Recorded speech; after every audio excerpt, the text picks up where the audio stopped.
Hello, everyone. I'm Kellan Heavican with the Brownfield Ag Network, an anchor and reporter based in Nebraska. We're talking Weed Resistance Awareness Month here on Brownfield, and we've partnered with BASF to help farmers understand HPPD herbicide resistance and offer solutions to help herbicide-resistant weeds from becoming a greater problem. And joining me is Vincent, a technical market manager with BASF. Liam, it's good to talk with you again. Yeah, absolutely. Thanks for having me on. Well, I know the last time we were together, we talked a lot about HPPD resistance. Let's just give us an overview of what we kind of talked about and some of the important pieces to remember when we think of HPPD resistance. Yeah, absolutely. So I think it's just important to note how many products in the corn herbicide market are HPPD based. Maybe some folks don't realize that some of the products that they've come to rely on, contain HPPD herbicides. And really it includes pre-emergence products and post-emergence products. So, kind of as a watch out, consult with your decision makers on your farm.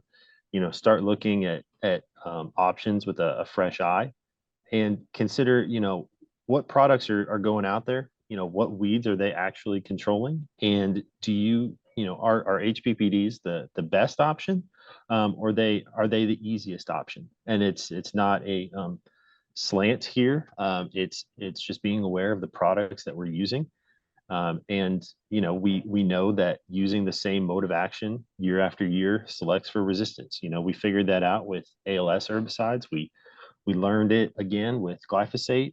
And then, we're relearning it with some of the HPPD resistance issues that we're seeing now. So, I think when we look at that corn weed control toolbox, we're really only looking at about 6 sites of action to control water hemp and corn, which gets a little scary when you start to consider that HPPDs are one of those very important tools in the toolbox. And so I think, practically, what's a farmer to do about managing HPPD resistance on their farm? And I think the first step is, just acknowledging that there's a problem.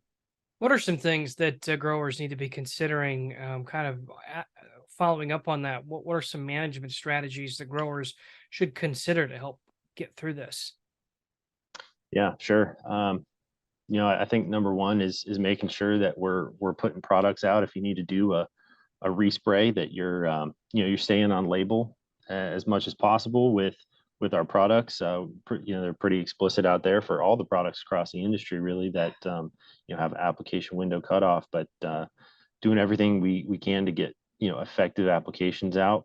So that's for every herbicide that's different, right? Sometimes there's a calendar cutoff or something like that. But what it really comes down to is this is a numbers game with weed control, especially as it relates to post-emergence weed control. And I think it's realizing that herbicides, they never have been, and they continue to not be the silver bullet. And we need to use all the tools that we have at our disposal. And I think growers and the whole industry sees herbicides as definitely the most effective and efficient means of controlling weeds, and there's no doubt about that. But I think now's the time to look at other tools that can be used to manage weeds. So looking at rotating crops or rotating chemistries, or narrower rows, using tillage where that makes sense, and controlling weeds in the field edges, and not allowing you know uh, things on the border to come into the field and spread weed seed. What about some long and short-term management strategy ideas here for growers?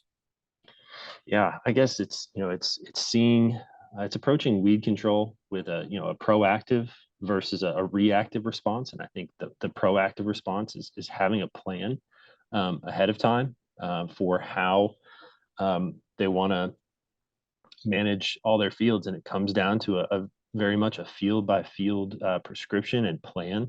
Um, and that's kind of on the opposite end of a reactionary response to something that happens. And then you start scrambling, and that's when you can kind of fall into some of those things. Well, hey, I did this last year, or this product is available, or what have you. So I think the focus gets broader than just what do I spray, but it is what seed traits do I plant? What cultural and mechanical practices can I include? Again, that gets into the planning phase, because some of these measures you just can't, obviously, with the time of year, implement. They need to be implemented early on, or just at a different time of year, like narrower rows. Obviously, once that's planted, that's set. But rotating crops so that you can use different chemistries, and then something that we talk about in Operation Weed Eradication here at BASF is about eradication diligence. And so those are, kind of the extra steps somebody can take to keep weeds out of their field. So it's talking about, harvest weed seed management, not spreading that weed seed at harvest. It's doing spot spraying where that makes sense, or hand weeding, small areas of field to not allow them to get out of control. So those are some of the practices that could be used in a long-term management strategy. Where does corn varieties and new corn varieties and breeding come into play to help us with managing weeds? Yeah, I mean, I think you start looking at genetics that are able to help to canopy quicker, particularly for soybeans. That's a really desirable trait, that if we can manage our soybeans in a way, and varieties can help us with that to get to canopy sooner and allow the crop to take over, in preventing sunlight from getting to the ground floor. But certainly, I think some of the short corn as well will be effective at helping to close that canopy sooner. Certainly corn is a little bit more aggressive and able to compete as compared to soybeans, but that'll be really interesting to see how all that rolls out and changes the pesticide application game, really, for that, specifically for short corn. Now, as we kind of wrap up, what are some resources? Where can growers go to find out more information, get more tools about weed resistance and strategies to fight that?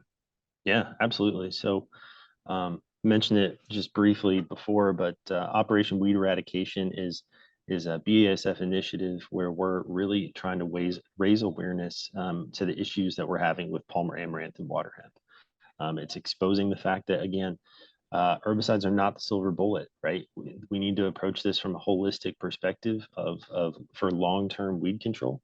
And so, for us, it kind of all begins at the website, which is operationweederadication.com. Liam, appreciate you joining us here this afternoon. Again, here at Brownfield, we've partnered with BASF for Weed Resistance Month to help farmers understand HPPD resistance and offer solutions to help herbicide-resistant weeds from becoming a greater problem. Once again, thanks for Liam Vincent for joining us with BASF. I'm Kellan Heavican, and this has been another episode of Weed Resistance Month on Brownfield Ag News.